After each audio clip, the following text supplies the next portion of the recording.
I don't care how I look, how I sound, how I feel. I'm still going to show up for myself. And not because I suddenly became confident, not because that fear disappeared, but because I got tired of letting fear be the director of my life.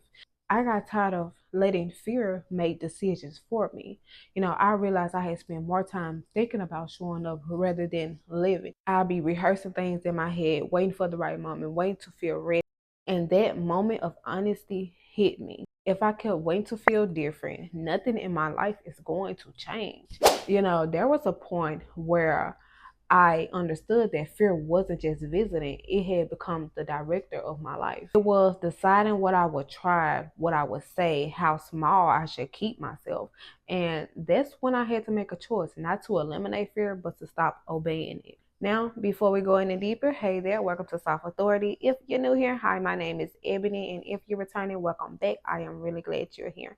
This space is intentional, and I help people rebuild self-trust, discipline, and confidence without yelling at you or pretending like that growth is easy. This is for the people who know they have more in them but feel stuck when it's time to actually show up.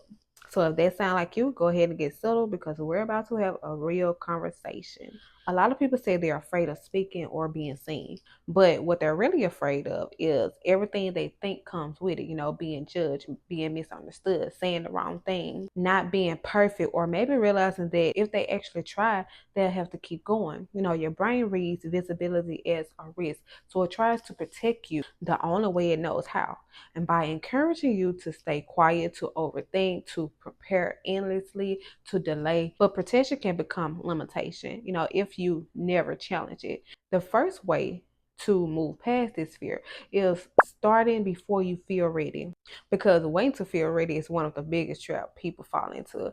Most of us think confidence comes first and then we act, but in reality, confidence is built after the action. You don't wake up one day feeling fearless. You build that feeling by showing up while you still feel unsure. That means taking small steps on purpose, saying something even if your voice isn't steady, sharing an idea even if it's not polished, recording even if you think you could do better later. These small actions teaches your brain that showing up is not dangerous. The more familiar something becomes, the less threatening it feels. The second way to move forward is shifting your focus away from yourself. Fear grows louder the more attention you give to how you're being perceived.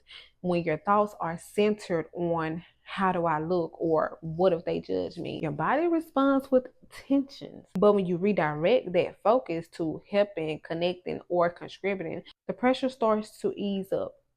And instead of performing, you're participating. Instead of trying to impress, you're trying to be useful. That shifts from self consciousness to purpose is powerful because it gives action. It gives your actions meaning beyond your own fear. Now, the third step is allowing yourself to be a beginner. And it's not just privately, but publicly. Many people delay starting because they want their first attempt to look experienced. They don't want to be awkward or unsure, but growth doesn't skip stages. Every confident person you see has gone through a phase where they were learning, adjusting, or figuring things out.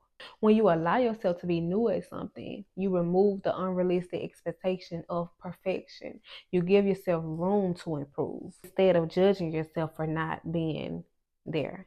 Now, the fourth way to overcome this is building evidence that you can handle being seen. Fear changes when your brain gathers proof that nothing terrible happened.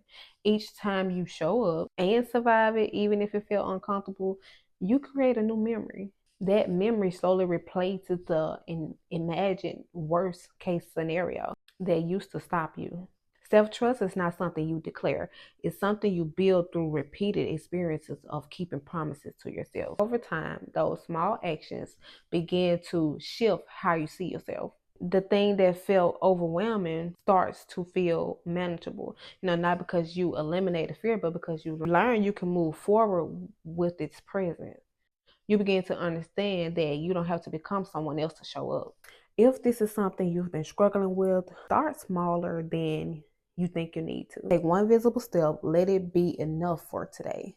Progress doesn't have to be dramatic, just to be real. If this conversation helped you see things differently, go ahead and give this video a thumbs up. And if you're working on showing up more consistently and building confidence one step at a time, make sure you subscribe and stay here with me. Next, I may talk about how to stay consistent even when self-doubt tries to come back, because confidence isn't built once. It's built through practice. You don't have to just disappear because you feel unsure. You can grow right where you are. I'll see you in the next one. Bye.